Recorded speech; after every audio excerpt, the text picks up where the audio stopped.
2026යි 5/9 දින ඔයගොල්ලන්ට කියන්න යන්නේ අනාවැකියක් කෙසෙල් ගහක කෙහෙල් ගහක පීදිලා කෙසෙල් කන බස්නේ අහිරද උතුරටද දකුණටද නැගෙනහිරටද එන්නේ කියලා කියන්න බෑනකට මම කියනවා මේ දින කෙසෙල් කහ මේ කෙසෙල් ගහ තියෙනවනේ මේ කෙසෙල් ගහ තව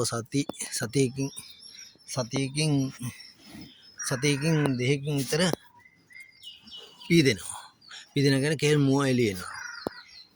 කෙහෙල් මුව පනිනවා. දැන්ට මේ මව් කෙහෙල් කලේ කියන්නේ වෝටර් බෑග් එක කියන එක කියන්නේ ඒ වගේ තාම තියෙන්නේ.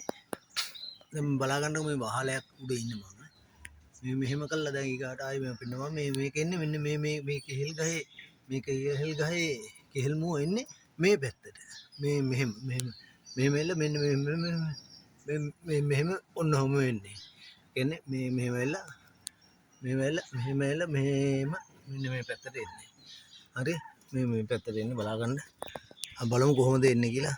මේ තාම කොහොම හරි කෙහෙල් මල ඇවිල්ලා එන්න මේ මාසේ අන්තිම විතර වගේ වෙයි. අද 9නේ.